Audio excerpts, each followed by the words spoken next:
दोस्तों, आप लोगों का मेरे चैनल यहाँ क्लासेस में स्वागत है। और आज की इस वीडियो में हम जानेंगे कि जो सजीव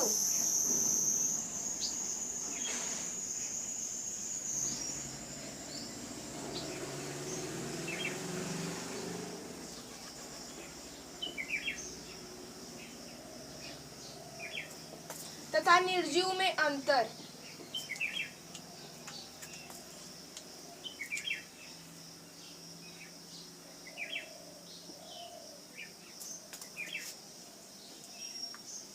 सजीव तथा निर्जीव में अंतर, यह भी टॉपिक काफी ज्यादा मोस्ट इम्पोर्टेंट है। जैसा कि आप लोग जानते हैं कि मैं अपनी हर एक वीडियोस में केवल मोस्ट इम्पोर्टेंट टॉपिक ही लाता हूं, ताकि किसी को भी बोरिंग महसूस ना हो और बेफालतू की चीजों को पढ़ाने में कोई मतलब नहीं है। जो ज्यादा से ज्यादा बोर्ड एग्जाम में पूछे उसे ही पढ़ाने में ज्यादा मजा आता है। तो मेरा तरीका आप लोग जानते हैं, पहले क्या लिखा जाता है कि क्रम संख्या लिखा जाता है, फिर एक और आपको सजीव लिखना है तथा दूसरी तरफ आपको निर्जीव लिखना है।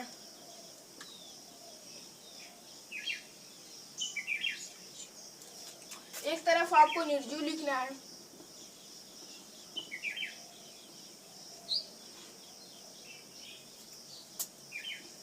अब हम लोग इसमें अंतर की बात करेंगे। जो आप लोग जानते हैं कि सजीव क्या होते हैं। सजीव ऐसे जीव होते हैं जिनमें क्या पाया जाता है, जीवन पाया जाता है। और निर्जीव जीव ऐसे जीव जिनमें जीवन नहीं पाया जाता, उसे निर्जीव कहते हैं। बात कंप्लीट। तो सजीव यानी इसमें जीवन पाया जाता है।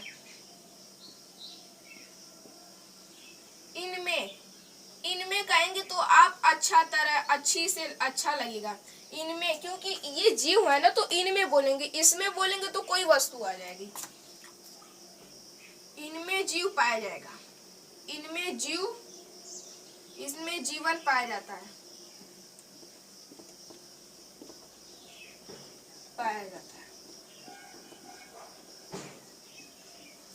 और इसमें क्या हो जाएगा, इसमें जीवन नहीं पाया जाएगा। आप लोग ये बचपन से जब कक्षा 1-2 में थे तभी से ये रटते चले आए हैं तोते की तरह कि इसमें ऐसे जीव जिनमें जीवन पाया जाता है सजीव कहलाते हैं, ऐसे जीव जिनमें जीवन नहीं पाया जाता है निर्जीव कहलाते हैं।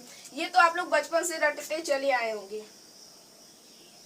मैं भी रटता था बचपन में। इसमें जीवन नहीं पाया जाता, इसमें जीवन नहीं पाया जाता है। जो सजीव यानी आपको जैसे कि आप लोग तो वैसे भी जानते हो कि सजीव यानी जिनमें जीवन पाया जाएगा, और निर्जीव यानी जिसमें जीवन नहीं पाया जाएगा। सजीव उन्हें कहते हैं जिनमें जीवन पाया जाता है, और निर्जीव वे होते हैं जिनमें जीवन नहीं पाया जाता है।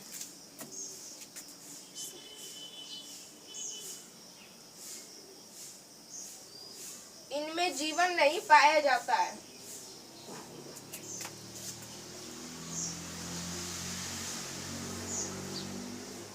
हो गया हमारा एक पॉइंट यहाँ पर क्लियर हो गई। दूसरी पॉइंट है,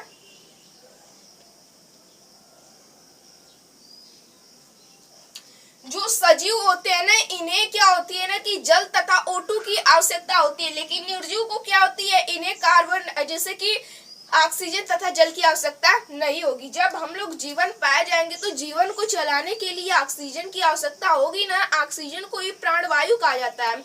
इसी के द्वारा हम जीवित रहते हैं। यदि ये न रहता तो हम जीवित नहीं रहते। तो सजीव में क्या, जीवन चलाने के लिए कार्बन O2 ऑक्सीजन तथा जल की आवश्यकता होती है। इसमें जल तथा H2O की आवश्यकता नहीं होती है।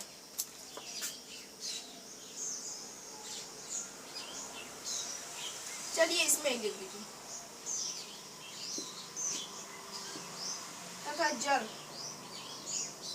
की आवश्यकता होती है।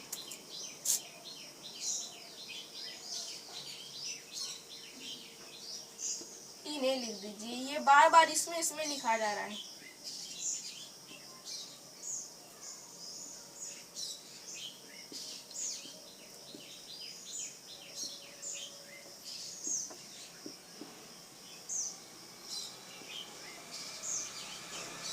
की आवश्यकता होती है। और इन्हें क्या होगा कि इन्हें O2 तथा H2O की आवश्यकता नहीं होगी।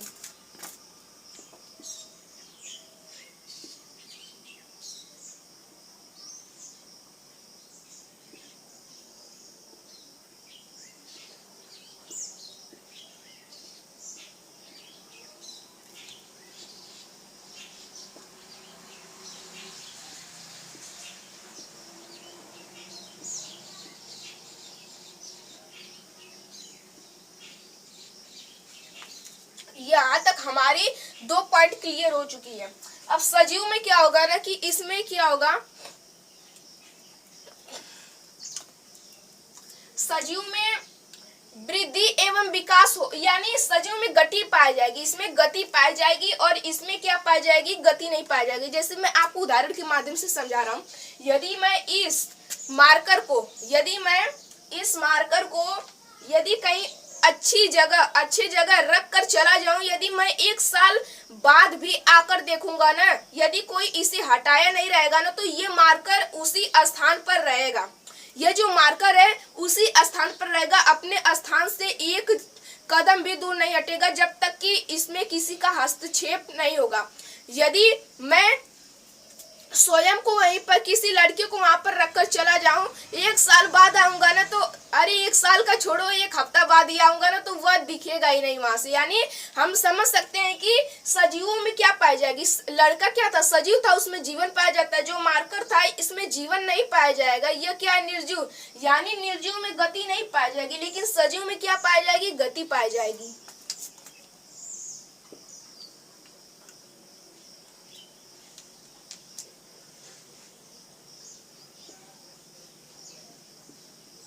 इसमें गति पाई जाती है।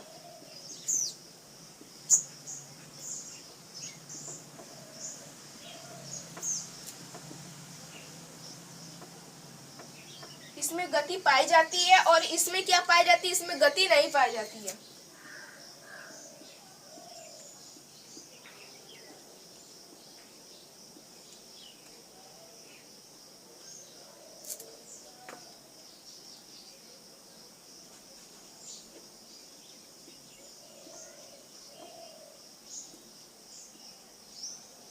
इसमें गति पाई जाएगी, इसमें गति नहीं पाई जाएगी।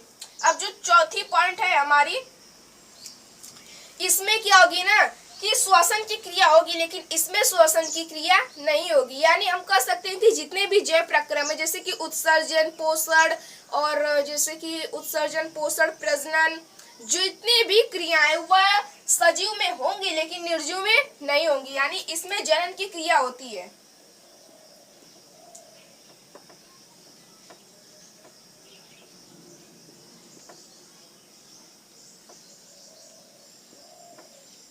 इसमें जनन की क्रिया होती है, क्योंकि सजीव में होगा तभी ना जनसंख्या में वृद्धि होगी, निर्जीव में नहीं होगा तो निर्जीव में होता ही नहीं, ये कैसे अपनी जनसंख्या में वृद्धि करेंगे। सजीव यानी जिनमें जीवन पाया जाएगा वे प्रजनन करेंगे, तभी ना हमारी जनसंख्या में क्या होगी, वृद्धि होगी।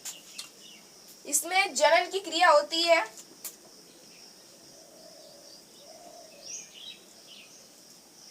इसमें प्रजनन लिख लीजिए।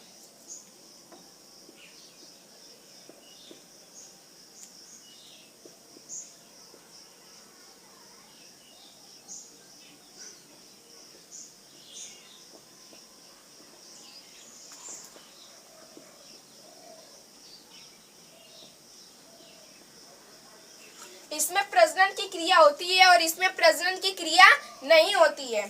जो 5वीं पॉइंट है हमारी, मैं यह लिख देता हूं कि इसमें श्वसन की क्रिया होती है, इसमें श्वसन की क्रिया नहीं होती है। तो ये जो 5 पॉइंट है हमारी कंप्लीट हो जाएंगी। यही आपको बोर्ड एग्जाम में भी लिख देंगे तो आपको नंबर मिल जाएगा।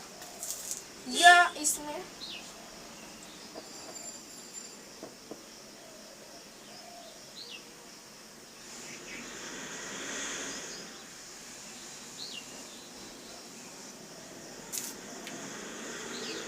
श्वसन की क्रिया होती है।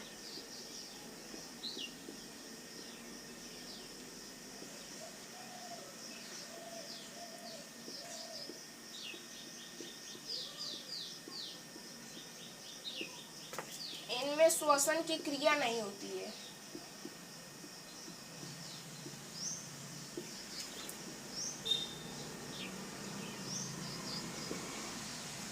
यदि आप बढ़ाना चाहते हैं तो आप यह भी लिख सकते हैं कि जो सजीव होता है इसमें उत्सर्जन की क्रिया होती है लेकिन निर्जीव में उत्सर्जन की क्रिया नहीं होती है। तो ये 6वीं पॉइंट हो जाएगी। चलिए दोस्तों, आज की सेशन को यहीं पर एंड करते हैं। इतना काफी है आज की सेशन के लिए। यहाँ पर क्रिया मिट गई है। तो ये जो आज की इस वीडियो में हमने 2 लेक्चर लिए थे, एक था हमारा श्वासोच्छ्वास तथा श्वसन श्वसन में अंतर, दूसरा लेक्चर है सजीव तथा निर्जीव में अंतर। अगली भी वीडियो में हम अंतर ही लेकर आएंगे, क्योंकि अंतर बोर्ड एग्जाम की दृष्टि से बहुत ही महत्वपूर्ण है, ये आ भी सकता है। चलिए दोस्तों, सेशन को यहीं पर एंड करते हैं और मिलते हैं किसी अगली वीडियो में। तब तक के लिए जय हिंद।